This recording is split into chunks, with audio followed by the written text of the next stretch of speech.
I'm Nick, and today I'm making a live edge mantelpiece.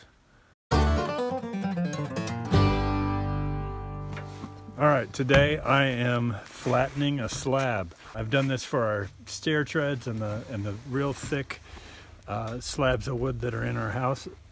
My sawmill, it tends to wander a little bit. It's not the awesomest machine ever, but it sure does split a tree into usable boards. But as far as having a truly flat and smooth surface, that's not the tool for it. If it's something that I'm really wanting smooth and flat, like a tabletop or a mantle or our stair treads in the house, then I go through a flattening process. And I do that after it's dry so that it doesn't change again after I've done all that work. So this is a mantle that's going into a friend's house.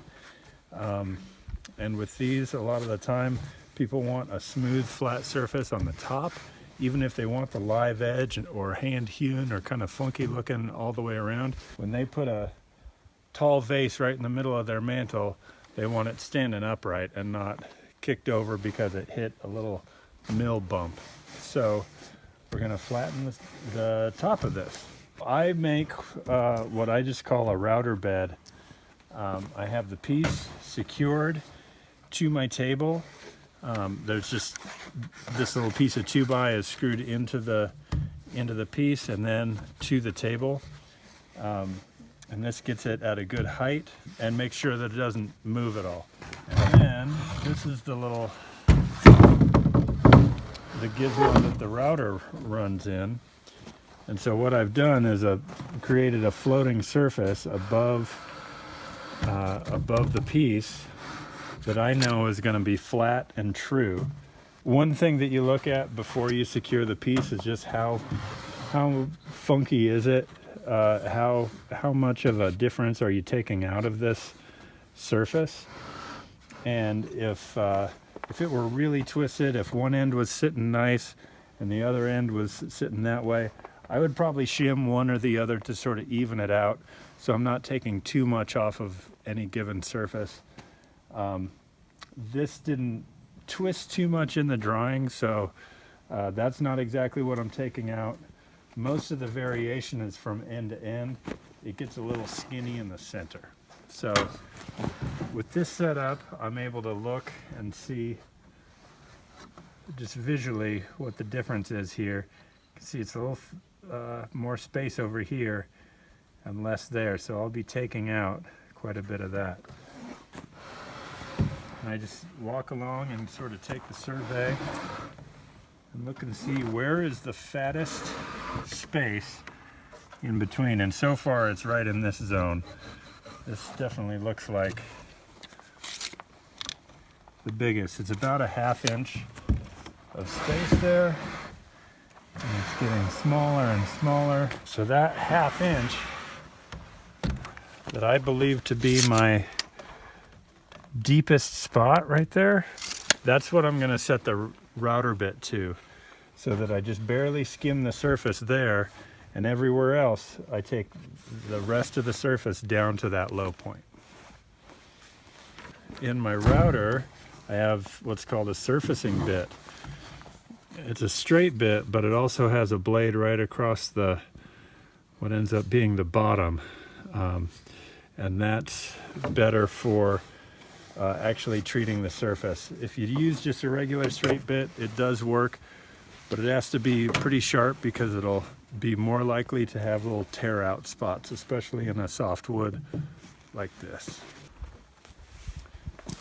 The sled is 3/4 of an inch thick right there, so I know that I'm going through 3/4 from where the router base is. That low point was at a 1/2 inch, so I set the depth here to 1.25 inches just to the tape. It's a starting place. We'll see if that hits what I want it to hit, and we'll go from there.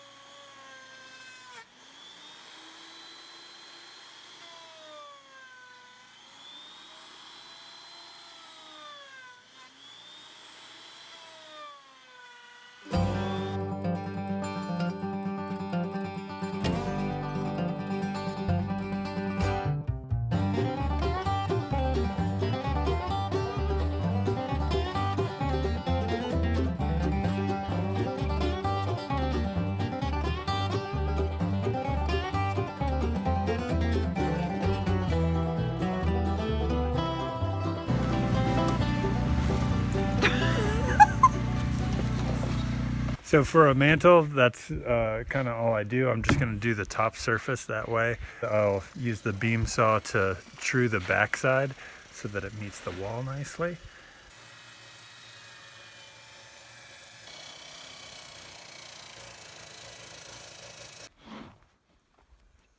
It's sort of a lot of setup and not a whole lot of tool time, but that's okay. The success of it is in the setup.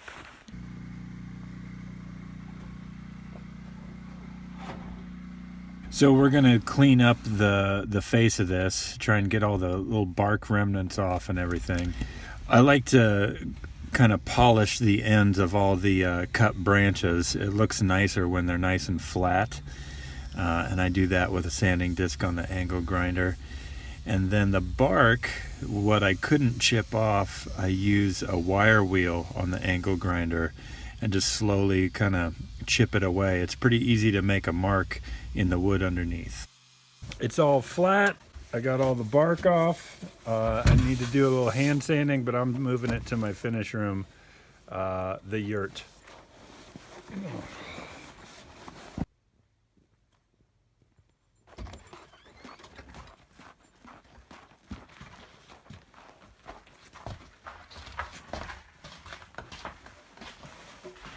So the client wanted this stained pretty dark. I had done a sliding door for them and they wanted it to match more or less that door. I'm just using Minwax oil stains. So you brush it on heavy and then let it sit for a bit and wipe it down. The weird thing about a live edge is the live edge takes the stain pretty differently than the cut edge, so it takes a little bit of finesse to get those two surfaces looking similar. So this mantle got mounted to a brick face with some steel brackets, so it was time to fabricate a little bit of steel.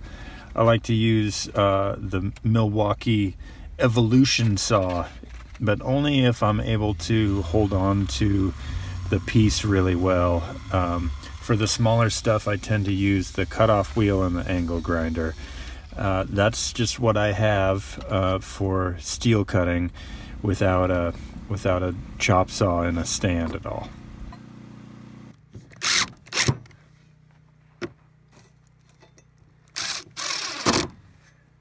I'm using my favorite steel finish of all time, Black Magic, which is a patina.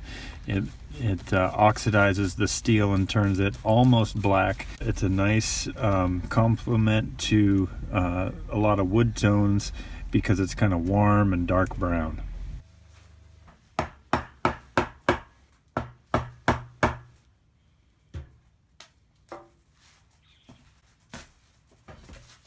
So the way this mantle gets mounted, the steel brackets are set into the chunk of wood. That was the look that the client was going for. I went a little bit beyond what you could actually see of the metal bracket and made it extend up behind the mantle, and I have one hidden bolt which will really help the bracket stay put. When setting these bolts into brick, they're really not that strong, so I wanted to make sure it was going to stay where I put it.